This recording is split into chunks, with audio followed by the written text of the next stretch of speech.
The galaxy had changed its course.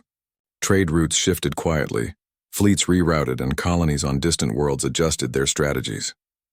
All this happened without human intervention, without human threats, without human intention.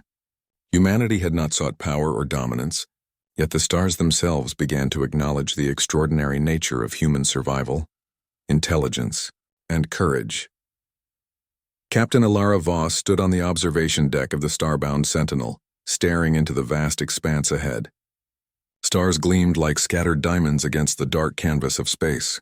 Every mission she undertook, every system explored, every anomaly studied, had added another piece to the puzzle of the universe.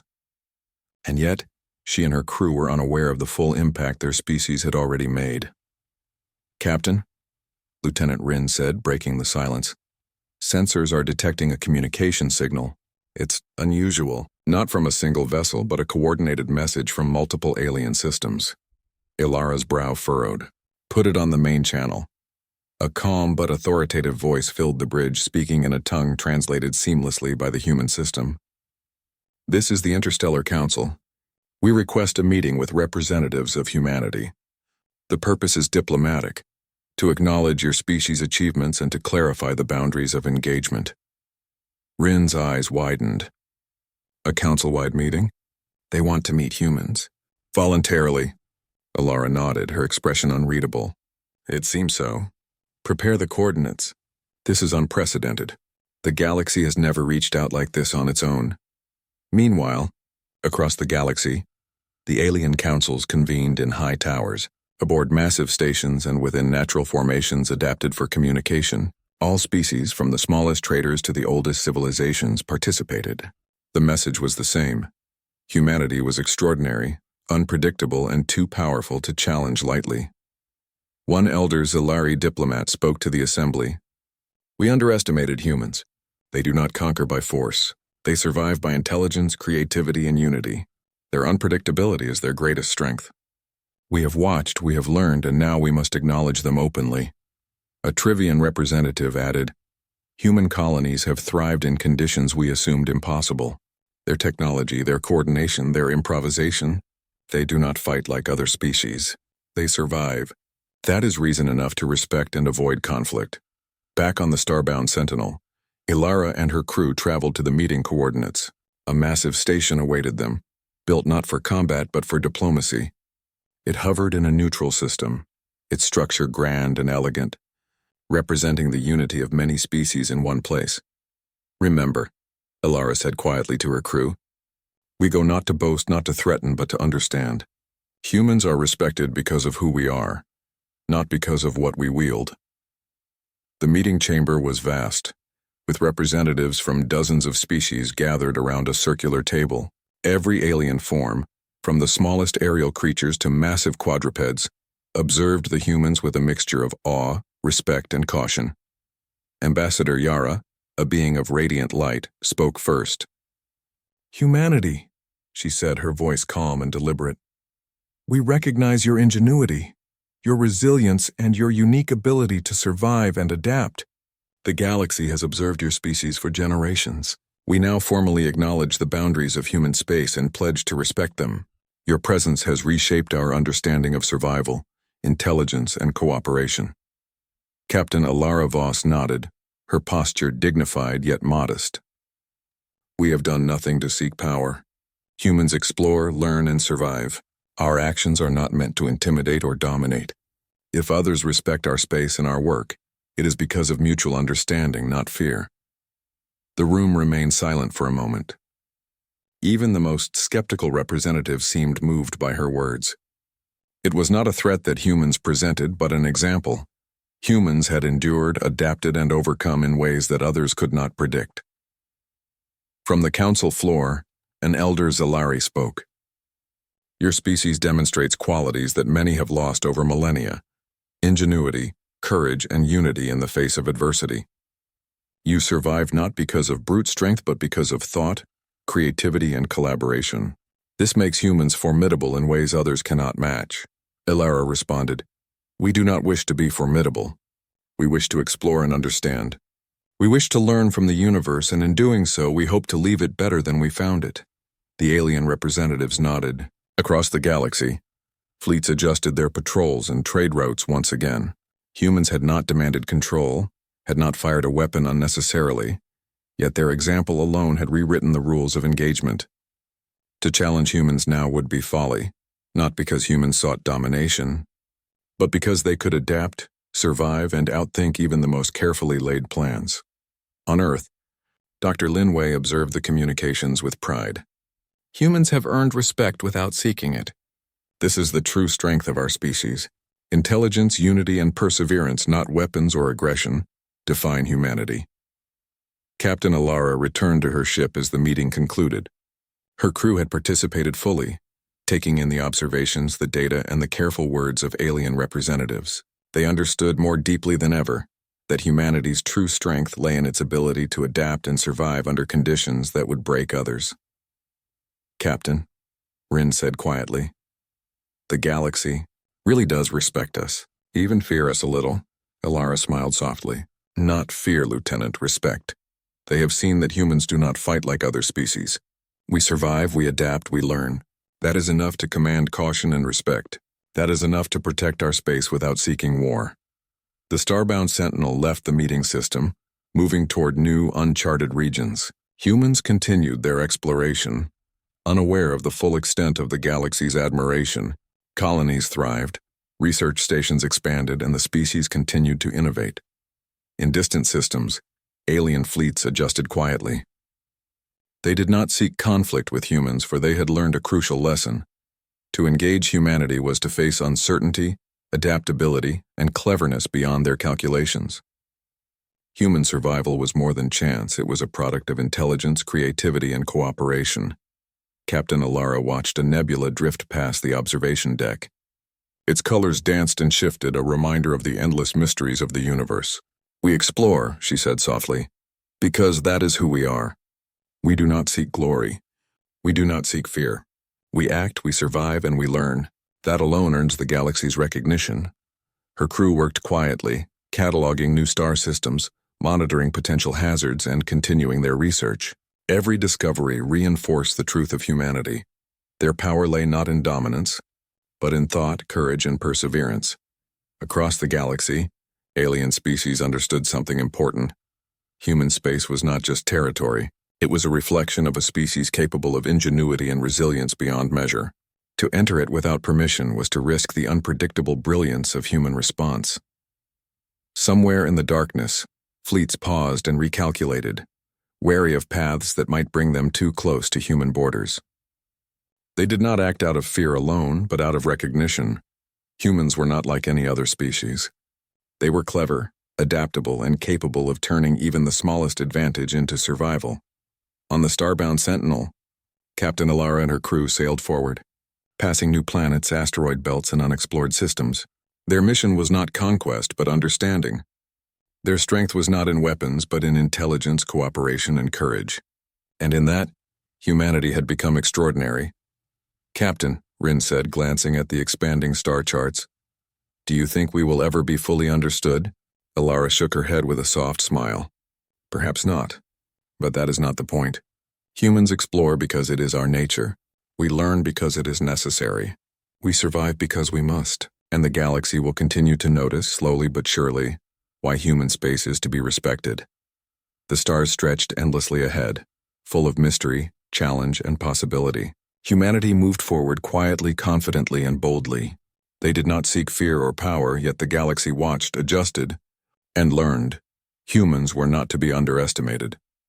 In the quiet expanse of space, Captain Alara looked out at the distant stars, reflecting on humanity's journey. From a fragile planet, humans had reached across the void, exploring, learning, surviving, and thriving. They had earned respect without seeking it. They had inspired caution without threat.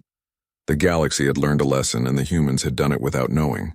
They continued their journey with curiosity, determination, and intelligence, the true markers of a species unlike any other. And in that quiet, persistent journey, humans thrived. The stars watched them, the galaxy acknowledged them, and humanity moved forward, exploring boldly, learning endlessly, and surviving brilliantly, forever a species remarkable for its courage, creativity, and unity. The stars over the Zerathian homeworld sparkled like diamonds against the endless black canvas of space. On the surface, the cities were quiet, almost eerily so. Towers of glass and metal reflected the twin suns, while hovercrafts floated above busy streets in perfect harmony. The Zerathians had long prided themselves on their peaceful civilization. Unlike many species across the galaxy, they had chosen wisdom over war, understanding over conquest. Yet, deep in the councils of the Great Dome, unease stirred.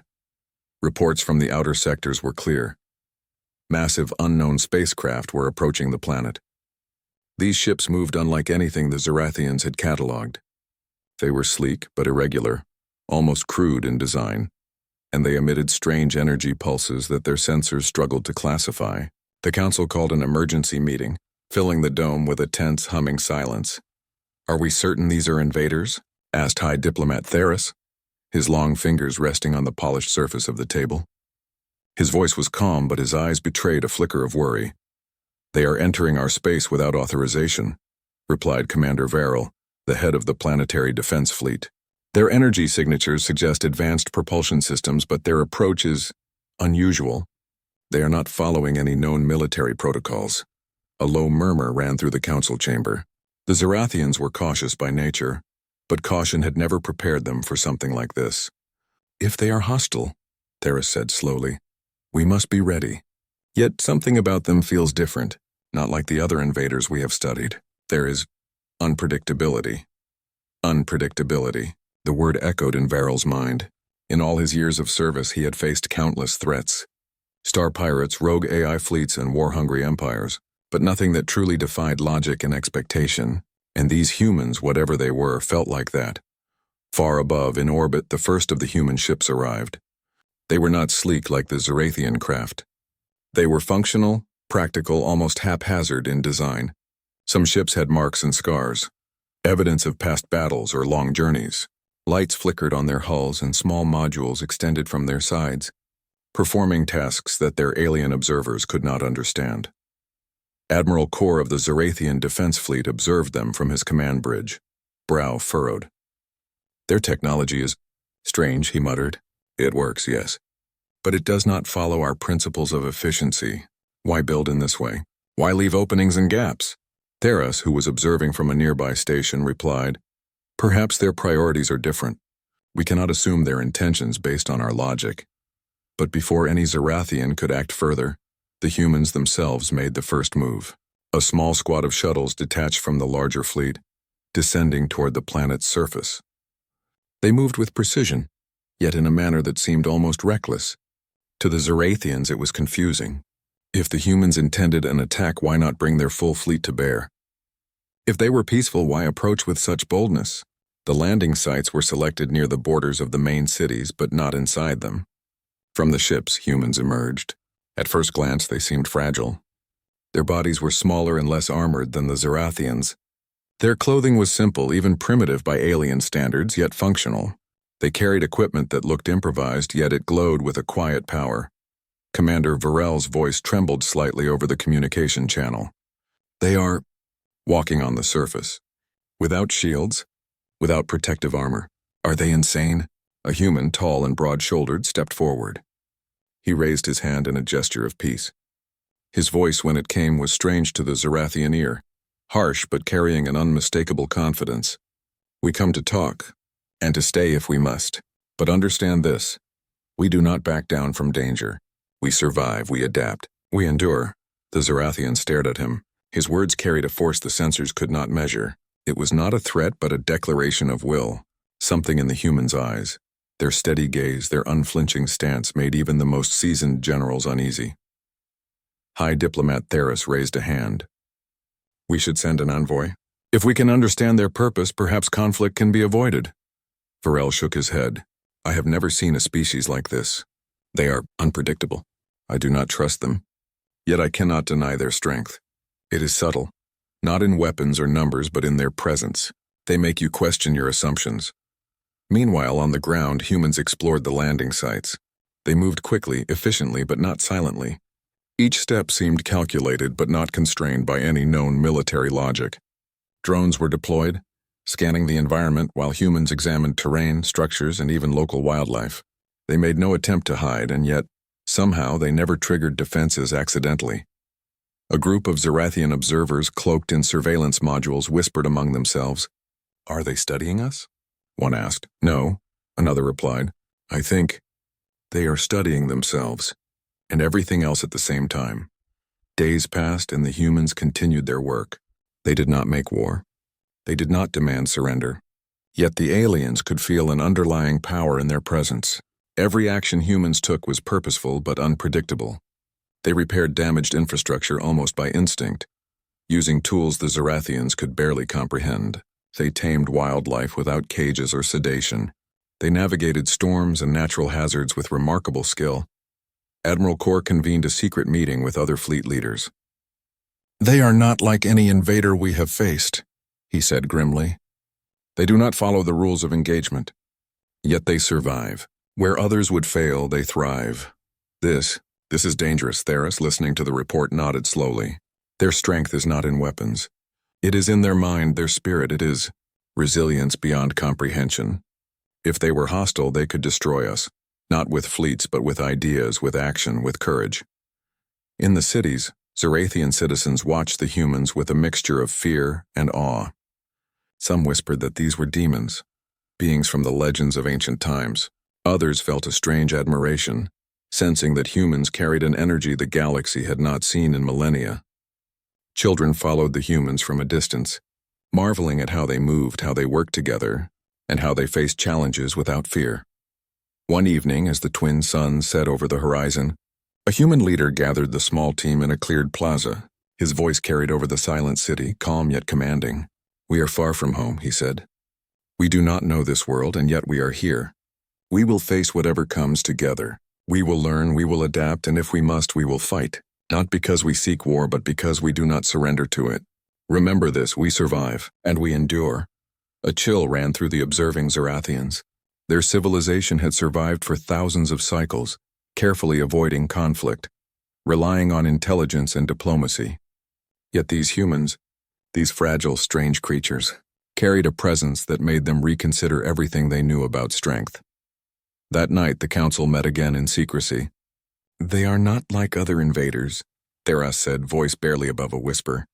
"They do not bring destruction in the form we understand, but they bring something else, something that cannot be measured in weapons or fleets. They bring themselves," Varel frowned, "and that is what makes them dangerous. They do not fight by our rules. They do not fear death in the same way we do. They do not hesitate. They survive in ways we cannot predict. I do not know if they are friend or foe. All I know is, if we underestimate them, we may not survive." Outside the city, humans continued their work. They explored, repaired, studied, and sometimes laughed among themselves. They were human, imperfect yet resilient, clever and fearless. Their presence alone began to shift the atmosphere of the world. Where the Zerathians once felt safe, there was now tension. Not fear of violence, but fear of unpredictability. For the first time in generations, the galaxy seemed less certain, less stable. And yet in that uncertainty there was awe. Something new had arrived, something powerful in its own quiet way. High above, the human fleet lingered in orbit, ready to respond to whatever challenges might come. But on the ground, it was the humans themselves, their courage, their ingenuity, their adaptability that made the true impression. For the Zerathians, it became clear the humans had arrived, and nothing in their understanding of the galaxy could prepare them for what would follow. And so, as the twin suns disappeared behind the horizon, the first chapter of this extraordinary encounter ended not in battle, but in anticipation. The galaxy had met humans, and it would never be the same again. The Zerathian skies were alive with tension. Rumors of the humans' arrival had spread faster than any official announcements. Citizens whispered about these strange beings who walked unprotected on their surface, yet seemed unharmed by storms, dangerous wildlife, and the planet's occasional seismic shifts. Commander Varel stared at the screens on the command bridge of the orbital fleet. Sensors detected human movements across multiple regions simultaneously. They moved in small squads, seemingly disconnected, yet always coordinated perfectly. Varel shook his head in disbelief. "They are everywhere and nowhere at the same time. They are like shadows that think and fight at once." High Diplomat Theris joined him, voice measured but tense. It is more than movement. They adapt. Every challenge we have thrown at them, they have met with skill we cannot predict. If this continues, our entire understanding of strategy may be irrelevant. Meanwhile, on the ground, humans continued their work with deliberate intent. Their methods were baffling to the Zorathians. While alien observers expected direct confrontation in the event of hostilities, the humans seemed to focus on survival, efficiency, and understanding. They converted damaged Zorathian transport vehicles to serve new purposes. They repaired crumbling structures with tools that seemed improvised yet perfectly suited. One squad approached a critical energy hub that powered the nearby city. Zorathian defense forces had secured the hub with energy shields, automated drones, and patrols. From a distance, it seemed impossible for any small team to enter without being destroyed. Yet the humans were not deterred. They studied the drones, observing their patterns, their rotation cycles, and their blind spots. Using small handheld devices, the humans rerouted the hub's energy lines. Instead of destroying the drones or shields outright, they caused minor controlled malfunctions, delays, miscommunications, and temporary shutdowns. The drones paused, scanning the area, confused. The humans slipped past, entering the hub without a single shot fired. Inside, they worked quickly. Energy conduits were repaired, control panels adjusted, and critical systems stabilized. By the time the Zorathian patrols noticed, the hub was functional again and the humans were gone, leaving behind no trace of destruction. From orbit, Admiral Kor was furious. "How did they do that?" he shouted.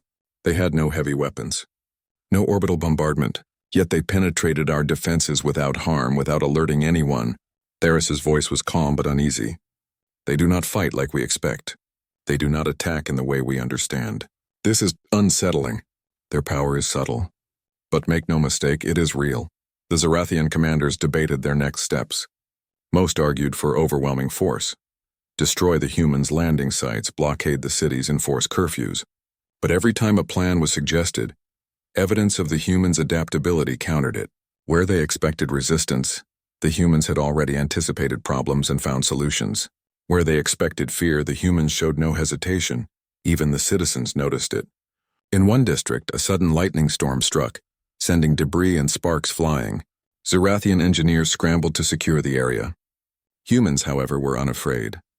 They moved calmly through the storm, using the environment to their advantage. Using metal rods and wires, they redirected lightning strikes safely into the ground.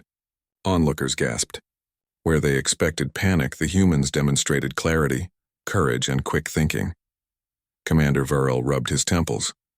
"They survive everything. We send patrols to challenge them and they adapt instantly. Our sensors cannot predict their next move. How do we fight a species that does not play by the rules?" Theris looked out of the window, observing the human squads working together. It is not just adaptation. They collaborate in ways our species do not. Their minds are flexible, their thinking creative. Where we rely on protocol and certainty, they rely on intuition and courage. And somehow, it works. The humans were learning the land as they went. They identified dangerous regions, avoided natural traps, and even helped local wildlife navigate obstacles caused by storms. Their presence was chaotic yet constructive, a paradox the Zorathians could not comprehend. One notable event occurred near a research facility. The facility had been partially flooded due to an unexpected river surge. Zorathian engineers had deemed the building unsafe for any approach. Humans, however, did not hesitate. They created makeshift bridges from local materials, constructed temporary supports, and worked as a team to rescue important research equipment and records. By the time the Zorathians arrived, the humans had completed their task and moved on, leaving behind intact structures and grateful Zorathian workers. Admiral Kor convened another emergency meeting. "We cannot engage them in conventional ways," he admitted reluctantly. "Any attack we attempt is either anticipated or irrelevant, and yet we cannot simply ignore them. Their presence destabilizes everything." Theris nodded slowly. "They do not bring destruction in the way we know it. They bring uncertainty, confusion, and that alone can be powerful. We must understand them before we act, or we risk disaster." The humans' influence spread further. Small acts of courage inspired the local population. One human saved a child from falling debris during a quake, using only their quick thinking and strength. Another repaired a collapsed bridge, allowing Zarathian citizens to evacuate safely from a damaged district. The people began to see the humans not as a threat, but as an unpredictable force that challenged the assumptions of what was possible. Even the Zarathian military began to feel the effects.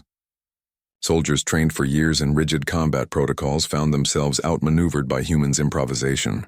When humans faced patrols, they did not flee, fight blindly, or surrender. They observed, calculated, and acted with precision. Each engagement left the Zarathians unsettled, questioning their own strategies. In orbit, the human fleet continued to monitor the surface. Their actions were purposeful, yet without aggression. They had not come to conquer, yet their presence alone caused ripple effects of fear, admiration, and curiosity. Every small squad sent to the surface demonstrated ingenuity, teamwork, and courage, changing the way Zarathians thought about survival, strategy, and strength. High Diplomat Theris realized something profound during this time. They did not bring an army, yet they challenge our greatest forces. They did not bring weapons, yet they defeat problems we thought insurmountable. They are an anomaly. We cannot fight them with tactics alone. The Zarathians' confusion grew when humans began communicating with local engineers, sharing ideas in strange, fragmented ways. Though the humans' language was rough, their concepts were clear. They suggested modifications to power grids, resource management, and infrastructure that no Zarathian engineer had considered. Some improvements were small, others revolutionary. Each idea spread quickly, leading to unexpected efficiency and resilience. Commander Varel watched the reports with increasing frustration. They are teaching our people while doing it. Our cities are adapting faster than our strategies can keep up. Every obstacle we place, they overcome. Every rule we enforce, they bend. This is unprecedented. Meanwhile, human squads continued to explore further regions. In one remote area, they discovered a massive, unstable cavern filled with dangerous gases. Where Zarathians would have avoided it entirely, humans entered carefully, mapping the cavern and securing resources for future use. Their courage was matched only by their cleverness. They set traps for falling rocks, rerouted dangerous fumes, and returned safely, leaving the region more secure than before. Through all this, the phrase began to circulate among Zarathians: "They do not bring hell, they bring something worse." It was whispered in council chambers, among soldiers, and in quiet homes. What made humans dangerous was not their weapons, but their adaptability, courage, and unpredictability. As Part 2 drew to a close, the Zarathians faced a reality they could not ignore. Humans were not conquerors, nor were they invaders in the traditional sense. They were a force that defied understanding, challenging everything the galaxy believed about strength, survival, and intelligence. In the quiet of night, as the twin suns set and the human squads rested in temporary shelters, the humans looked at the stars, sharing simple words of encouragement. We keep going. We do what needs to be done. We adapt, we endure. That is enough. And in that endurance, in that unpredictable courage, the humans planted seeds of chaos, confusion, and inspiration that would ripple across the Zarathian world and beyond. The galaxy had met a species that could not be measured in fleets or firepower. They had met humans, and the Zarathians knew one thing with certainty. The story of their world, and perhaps the galaxy itself, was about to change. The Zarathians had been watching the humans for weeks now. Every attempt to understand them, predict them, or control them seemed to fail. The humans moved with a strange mixture of courage, cleverness, and flexibility that defied the Zarathians' most advanced analysis tools. Even the most experienced commanders found themselves second-guessing strategies they had relied upon for centuries. Commander Varel stood on the observation deck of the orbital flagship, watching a group of humans approaching a heavily fortified Zarathian command hub on the planet's surface. He shook his head in disbelief. "They are walking straight into the heart of our defenses," he muttered. "They are going to be destroyed." High Diplomat Theris leaned beside him, voice calm but firm. "Do not underestimate them. They survive where others would fail, and somehow they will find a way through. Humans do not fight the way we do. They fight the way they live, creatively and without fear." Below, the human squad navigated the rugged terrain with careful precision. The hub was surrounded by automated defense drones, energy barriers, and heavily armed patrols. Any Zarathian soldier would have considered the approach suicidal. Yet the humans moved with confidence, reading the patterns of the drones, noting the timing of the patrols and identifying structural weaknesses in the hub itself. One human, a woman with sharp eyes and steady hands, signaled to her team, using a compact device that emitted pulses of electromagnetic energy. She temporarily disrupted the drone's targeting systems. The other squad members slipped past the perimeter, making their way toward the main entrance. Every step was calculated yet flexible, ready to adjust to unexpected obstacles. From orbit, Varel and his officers watched in stunned silence. "They are bypassing all our defenses," Varel said quietly. "And they have not fired a single shot." Theras nodded slowly. "Observe carefully. This is what makes them dangerous. They do not confront force with force, they confront it with thought, creativity, and courage." Inside the hub, the humans worked quickly. They accessed control panels, rerouted power lines, and disabled the central defense grid, but not in a way that caused destruction. Instead, they created a temporary system override, allowing the hub to function normally while preventing the automated defenses from attacking. By the time the Zarathian patrols arrived, the humans were gone, leaving no damage behind, only confusion. The incident sparked debates in the council chambers. Some argued for immediate retaliation, using the full force of the fleet to destroy the humans' landing sites. Others, more cautious, suggested observation and study. Every time a plan was proposed, new reports showed the humans had already adapted, moving to new areas, repairing infrastructure, assisting civilians, or neutralizing potential hazards. One notable event occurred in a densely populated city district. A sudden energy surge threatened to overload the main power grid, which would have caused widespread blackouts and chaos. Humans, seeing the danger, quickly devised a temporary system using spare parts, local materials, and portable devices. Within minutes, the surge was safely redirected and the grid stabilized. Citizens watched in awe as these seemingly fragile beings worked calmly, efficiently, and without fear of failure. Even the Zarathian military began to feel the psychological impact. Soldiers trained for years in rigid combat protocols found themselves outmaneuvered by humans' improvisation.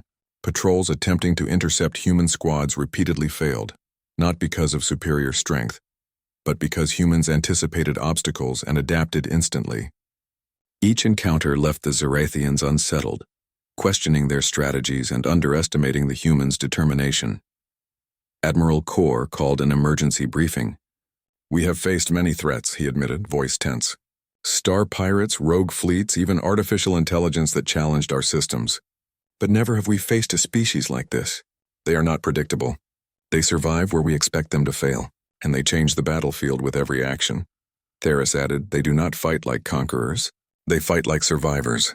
And that is why they are dangerous, not because of weapons, but because of spirit, ingenuity, and courage. If we continue to view them through the lens of traditional combat, we will fail." The humans continued to advance in other regions as well. In a mountainous zone, they faced sudden rock slides triggered by unstable terrain. Rather than retreat, they worked together, constructing makeshift supports and pathways to secure the area. By the time the Zarathians arrived, the humans had mapped the region, stabilized dangerous zones, and even created escape routes for local wildlife. Their presence transformed the environment rather than destroying it, a paradox that left the Zarathians bewildered. During one daring operation, humans approached a massive Zarathian communication tower. The tower was heavily guarded and considered untouchable due to its importance in coordinating planetary defenses. The humans moved quickly using ropes, portable grappling devices, and clever distractions. Within hours, they were inside the tower, disabling key systems, but only temporarily and only to demonstrate a point. They could bypass even the most secure defenses if necessary. The humans then left the tower intact, returning control to the Zarathians once the demonstration was complete. Back in the council chambers, debate raged.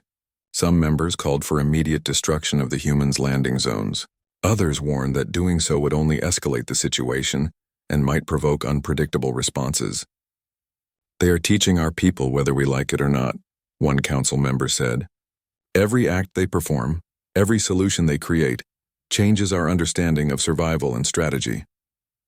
High Diplomat Theras agreed. "We must recognize the threat in their presence, not just in their weapons or numbers. Their greatest strength is adaptability, intelligence, and courage. They challenge everything we know about conflict and control, and in that they may be unstoppable. Humans were not only surviving, they were reshaping the Zerathians' perception of the galaxy. Acts of heroism and ingenuity inspired civilians and soldiers alike. One human rescued trapped workers from a collapsed research lab using only portable tools and quick thinking. Another diverted a dangerous river flood, preventing potential destruction to a nearby city. Each act spread rapidly through reports and eyewitness accounts, creating an atmosphere of awe and unease. Even the Zerathians' elite soldiers began to notice a disturbing pattern. Whenever they attempted to predict human movements, they failed. Humans did not rely on force alone. They relied on observation, creativity, and teamwork. Obstacles that would stop any other species were often mere challenges for them. Their ability to survive, adapt, and act decisively made them seem invincible in the eyes of many. In orbit, the human fleet maintained a watchful presence. They monitored surface activities, ready to respond to threats, yet always operating with caution. Their technology, while not as sleek or powerful as the Zerathians, was ingenious. Portable devices, energy manipulators, and adaptive equipment allowed them to overcome environmental hazards, mechanical failures, and security measures that would have destroyed other species. One evening, a human leader gathered a small team on a plateau overlooking a city. "We have done well today," he said simply. "We faced danger, adapted, and overcame. But remember, our mission is more than survival. We are here to learn, to help, and to show that courage and creativity are as powerful as any weapon. Never forget that." Below, Zerathian observers recorded every word. The humans' confidence, calm demeanor, and unwavering courage were unsettling. They did not seek to conquer, yet their presence altered the balance of power. They did not threaten with destruction, yet their actions inspired fear, admiration, and curiosity. As night fell, the humans rested, sharing stories of home, of lessons learned, and of challenges overcome. They laughed, planned, and encouraged each other, demonstrating an energy the Zerathians could not comprehend. Their resilience was quiet but undeniable, a force that did not rely on dominance but on persistence, intelligence, and cooperation. For the Zerathians, the message became clear. Conventional strategies would not work. Weapons alone could not stop the humans. Force alone could not predict or contain them. And as the humans continued to advance, solve problems, and inspire others, the Zerathians realized that the tide was turning. By the end of this period, the humans had not just survived, they had changed the battlefield. They had demonstrated that intelligence, adaptability, and courage could overcome even the most formidable defenses. The Zerathians had underestimated the humans, and that miscalculation was beginning to show its consequences. High Diplomat Theris summed up the Council's growing concern. They do not fight like invaders. They fight like life itself, resilient, adaptive, and unstoppable. If we continue to underestimate them, we will not simply lose control, we may lose our understanding of what it means to survive. And so, as the twin suns set over the horizon, the humans rested and prepared for the next challenge. They had faced impossible odds, bypassed the strongest defenses, and survived every hazard thrown their way. They were human, and in their unpredictability inged the tide. And with that, Part 3 closed, leaving the G. The Zerathians were beginning to feel the weight of human presence in ways they had never imagined. At first, they had expected an invasion of fire and destruction. Instead, humans brought something much more challenging, a force that could not be measured in weapons or numbers. Humans were changing the rules, quietly but powerfully, and the Zerathians struggled to keep up. In the heart of the capital, citizens whispered about the strange visitors. They had seen humans enter disaster zones and emerge unscathed. They had seen humans repair critical infrastructure with simple tools in record time. They had seen humans face dangerous predators without fear, earning the respect and admiration of Zerathian wildlife experts. Slowly, these stories spread beyond the city into smaller settlements, carried on news channels, personal messages, and word of mouth. High Diplomat Theris watched the reports with a mixture of awe and concern. "They are not just surviving," he said quietly to Commander Varel. "They are changing everything around them. The cities, the environment, even our people, humans inspire action, creativity, and courage that we did not know was possible. This is not destruction, it is influence, and it is growing," Varel frowned. We have faced threats before, Theris, but this is different. They are not predictable. They do not fight for territory, nor do they demand submission. And yet they are powerful. Their influence spreads like wildfire. On the ground, humans continued their work, moving from one challenge to another. In a remote industrial sector, a malfunctioning energy reactor threatened to explode. The Zarathians' best engineers had deemed the site too dangerous to approach. Humans, however, arrived calmly, carrying portable diagnostic tools and protective devices they had developed themselves. Within hours, they had stabilized the reactor, repaired damaged components, and secured the facility. Their approach was methodical but adaptable. When one plan did not work, they quickly improvised another. By the time the Zarathians arrived to inspect, the site was fully operational, with no casualties or damage. The engineers were amazed and quietly inspired. Elsewhere, in a city affected by a recent earthquake, humans organized the citizens into rescue teams. Using simple methods and clear communication, they coordinated evacuation routes, built temporary shelters, and ensured that the injured received proper care. Unlike the Zarathians, who relied on automated systems and strict protocols, humans relied on human creativity and teamwork. They led by example, not by command. Even the military could not ignore their influence. Patrols sent to challenge human squads often returned reporting cooperation rather than conflict. Humans had a way of turning encounters into opportunities for learning. A Zarathian soldier would prepare for battle, only to find himself guided, advised, or even assisted by the humans, sometimes without realizing it. This subtle teaching unsettled the command structure. Admiral Kor gathered his officers. "We have been observing them for months," he said grimly, "and every time we attempt to measure their threat, they surpass our expectations. They are not just clever, they are transformative. Every action they take improves the environment or strengthens the people they interact with. We cannot predict what they will do next, and we cannot underestimate them. They are dangerous in ways we cannot quantify." Theris nodded, his face thoughtful. "Their strength is not in weapons or numbers, Admiral. It is in spirit, ingenuity, and perseverance. They inspire others to act, to think, to question, and that is far more powerful than destruction. One of the most remarkable events occurred in a region long abandoned due to hazardous conditions. The terrain was unstable, filled with sinkholes, poisonous gases, and jagged cliffs. Humans arrived, carefully analyzing the area. They deployed small drones, measured air quality, and mapped the terrain. Using portable supports and energy stabilizers, they managed to secure pathways through the hazardous zones, allowing previously stranded wildlife and Zarathian researchers to safely navigate the area. The Zarathians could only watch, astounded. "They take risks no other species would consider," one council member remarked. "And yet they succeed, not by brute force but by intelligence, courage, and teamwork." Humans also began interacting with the local population in ways that startled the Zarathians. They shared knowledge, offered solutions to persistent problems, and even trained some citizens in simple, adaptable strategies for survival. Children followed them curiously, mimicking their problem-solving methods. Adults began to see possibilities where they had once seen only limitations. Slowly, humans were shaping not only the environment but also the mindset of the people. In one notable incident, a human squad noticed a failing water filtration system in a residential sector. The system had been considered beyond repair due to outdated technology and difficult access. The humans examined the machinery, quickly identifying the problem and improvising a repair using spare parts and local resources. Within hours, clean water flowed once more. The residents were astonished, and the engineers who had previously declared the system irreparable quietly studied the humans' methods. Commander Varel reported these events to Admiral Kor. "It is not just survival anymore," he said. "They are teaching our people.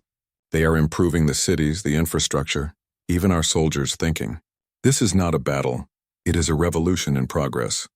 Theris added, "They do not seek to dominate. They do not demand submission. They simply exist, act, and endure, and in doing so, they change everything they touch." Humans were also beginning to influence the Zarathian military in unexpected ways. Patrols that had once been rigid and protocol-driven began to adopt some human strategies. Soldiers learned to improvise, to think creatively, and to work as a team in dynamic situations. Even their most cautious commanders had to admit that humans were teaching by example, without instruction or coercion. One evening, as humans gathered on a plateau overlooking a city, they shared their observations and lessons.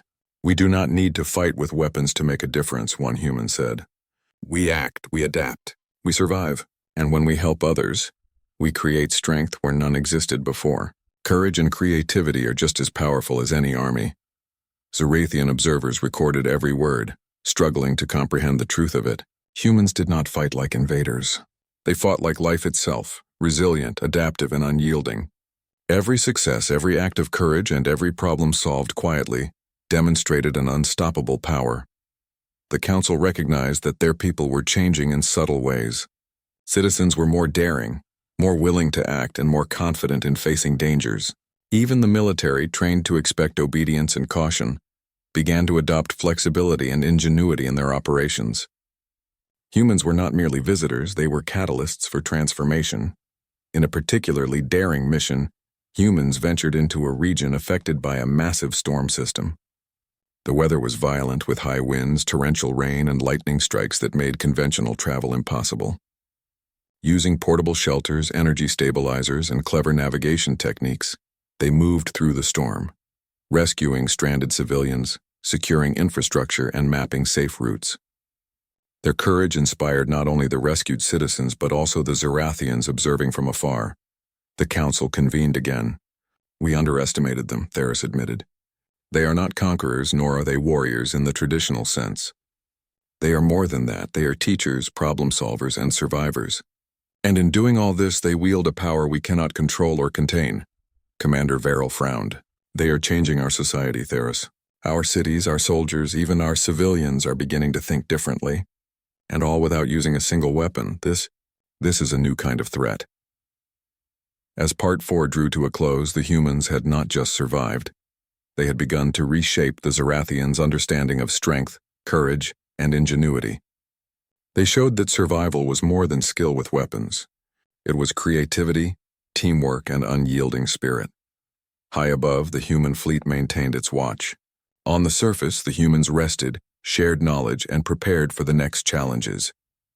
Their influence continued to grow quietly but unmistakably. For the Zorathians, one thing became undeniable. Humans were not just visitors. They were a force that inspired, challenged, and transformed. Their unseen strengths, intelligence, adaptability, courage, and cooperation made them unpredictable, unstoppable, and awe-inspiring. The galaxy had seen many invaders and conquerors, but humans were different. They did not bring hell. They brought something worse, or perhaps something better, and the Zorathians were only beginning to understand the implications. The stage was set.